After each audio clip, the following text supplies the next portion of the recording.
Right, my name is Lorna McMahon. I'm the Centre for Excellence Coordinator for Tameside College. Hi, I'm Laura Skirmer and I'm the Intervention Lead at Tameside College. And hi, I'm Tracy Dutton. I'm Head of the Department for Maths and the Project Lead for the Centre for Excellence. I'm just going to do the summary and the going forward on the last slide. Our colleague Abigail Holden, who is the Hub Coordinator, unfortunately isn't with us today, but she has input into the presentation.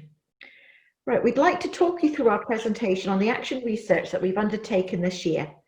As you can see, our action research was all about operating different intervention models for GCSE Maths Resit students within a mastery framework.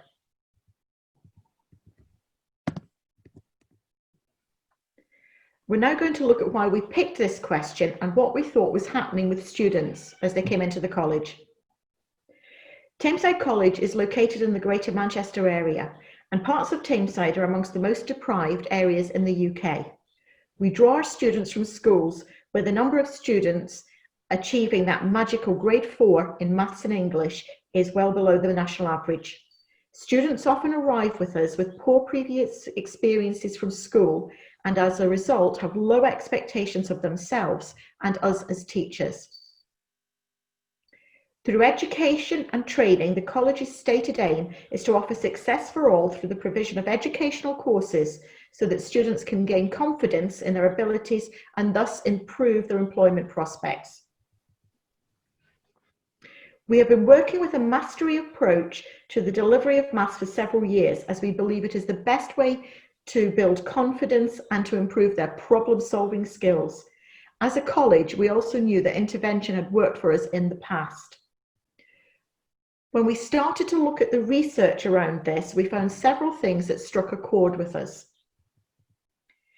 The fact that there is no one intervention model that works all the time for all the students, that by working hard, success can be attained and that your maths does improve over time, and that intervention is described as being students reaching their potential, exactly what Tameside wants to achieve. In the initial 5 strands of action research, we did not follow up on 2 of the strands, one of which was looking at how a delivery medium impacted on engagement and progression. When we initially looked at this strand, we encountered issues surrounding digital poverty, and teachers conducting the research began to make tentative links between social deprivation and the learner's ability to operate laptops. Because of this, we decided to pause the research with some of the groups until we could review how we can build in basic computer use. Given the current situation, we will need to review what this trial told us to incorporate it into our future delivery model. We also began research at how maths mastery can be embedded into vocational areas in order to improve motivation. We began research on this with members of the maths team going into the sports department to develop a maths presence and build positive relationships with the learners. Unfortunately, although the initial indications of this strand were promising, we did not get a chance to follow this up as circumstances overtook us. However, we will seek to pursue this further next year. These are the 3 strands that we chose to follow up on. The first one, additional fluency practice, was aimed primarily at students who had not yet achieved a grade 3. Students were referred to the intervention sessions by their main maths tutor, and the sessions followed a set pattern focusing on core maths skills. Each skill was broken down into smaller chunks to be fully understood before moving on to the next stage. The sessions followed a school model that the tutor had delivered previously in that they followed a preset scheme of work. In the event, owing to logistical and delivery issues, these sessions were accessed by a relatively low number of students. The motivation and mindset strand built upon the work done in the Maths Hub in the previous year. Students whom their teachers felt were struggling in the classroom were offered the opportunity to attend a Maths Hub where their needs could be met in a less formal way and where their learning could be more individualised. The Hub tutor was able to unpick their barriers to learning, not all of which were maths related, in order to offer support. A mix of hands-on and practical maths activities to support the curriculum could be offered in small group settings so as to assist learners and any knowledge gaps could be quickly identified in a positive and encouraging atmosphere away from the public gaze of the classroom. The third strand was aimed at those with a grade 3 already, and again built upon the work done in the previous year. Rather than take the school-based approach where the maths is built from the ground up, we chose to work backwards, building on the maths that the students already know, either from previous exam results or from diagnostics. We used the exam questions and deconstructed them into their various parts using concrete, pictorial, and abstract representations as appropriate, so that we could unpick any misconceptions, plug any knowledge gaps, all the time building on what the student knew rather than what they didn't. As Lorna mentioned, we continued our work on the Maths Hub from last year. We conducted research on re-engaging learners with personalised schemes of work with an emphasis on the use of manipulatives to put the magic back into maths, whilst also improving the learners' mathematical ability and confidence levels.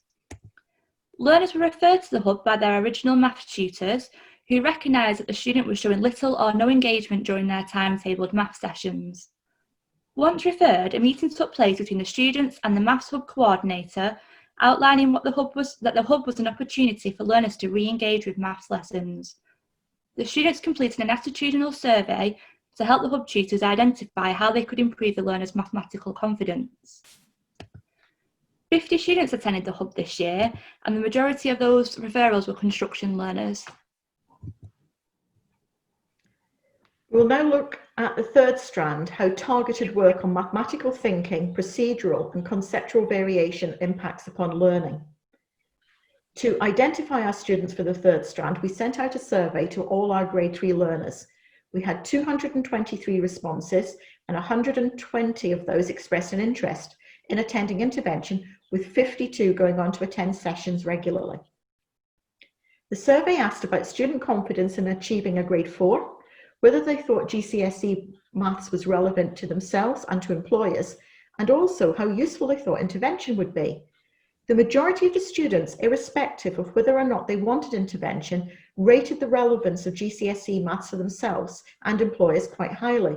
The major difference was in how useful they felt intervention would be, with those opting for intervention, unsurprisingly, rating it higher than those who didn't. Sessions lasted for an hour and initially covered those topics that were the big mark concepts within GCSE, such as reasoning and proportional thinking.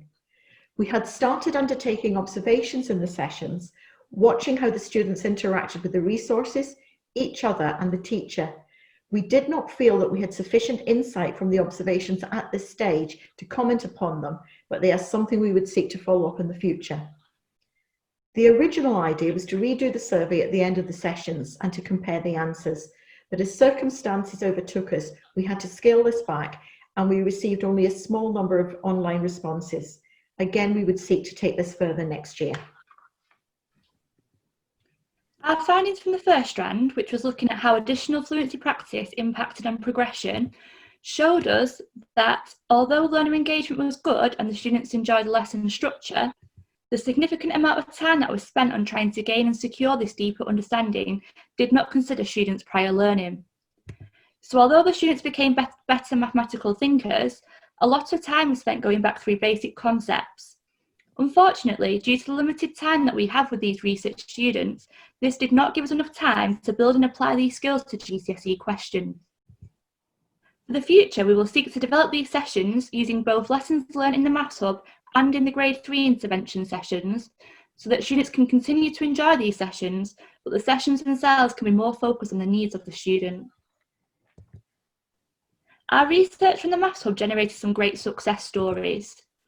As you can see in these images that one of our students gave us permission to use, learners in the Hub engaged with hands-on manipulatives to break down exam questions to make them more manageable.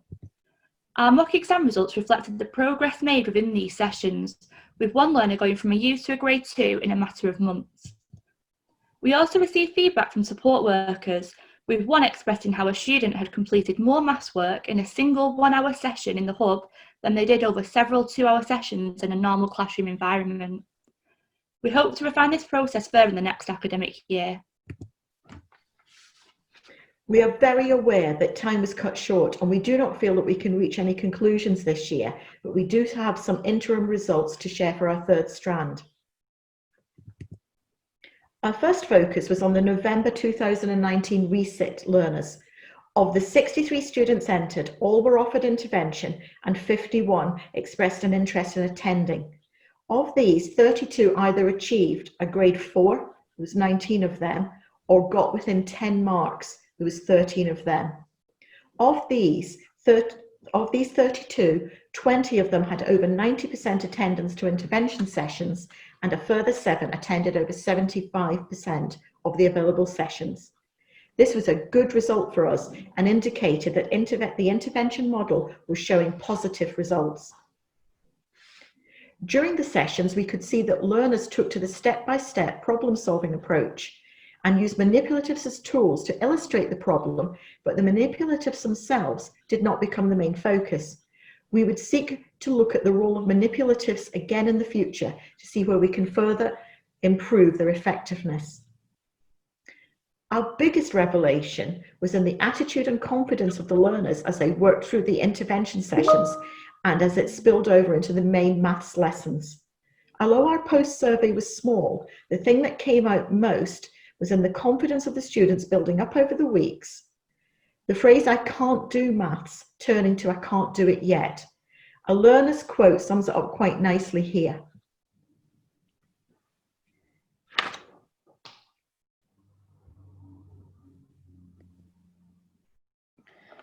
For our final slide, we'd like to sum up by looking at our next steps and how we're going to go forward with the project. Obviously, things will look very different for all of us in education when we return to teaching in September. It is because of this current situation that we haven't been able to get as much data back from the students and teachers as we would have liked to have done at this point. This means we are unable to give any detailed interim findings or any firm conclusions. However, from what we have had back and for our observations and student feedback, we've determined that our main success was the increase that we saw and that the students reported in their maths confidence. Looking at this and examining the reasons behind this will now form a large part of our research going forward. With the current situation in mind, we will also need to revisit the mastery delivery model using technology. This is perhaps sooner than we thought. We know the challenges that we've had surrounding with digital poverty and will still remain, and this will mean that we may have to think very creatively around this. But this is something that we're all used to doing in FE. So what will our research look like going forward? Firstly, we know that intervention coupled with mastery works because it sends a powerful message to our students that we believe in them. We do not set their abilities from when they come in, and we do not limit their progress. We also know from our research and the CPD that we have undertaken how important the mindset and attitude play in a vital and equally important part of the maths intervention model. So much so that we are now refining this so that any research that we do does not exist in isolation. It must combine both the mastery and the motivation elements if we are to understand it further. So going forward, our challenge is now to refine our intervention research to pick up these two elements and use our network partners to assist us in exploring this intervention model further. Thank you.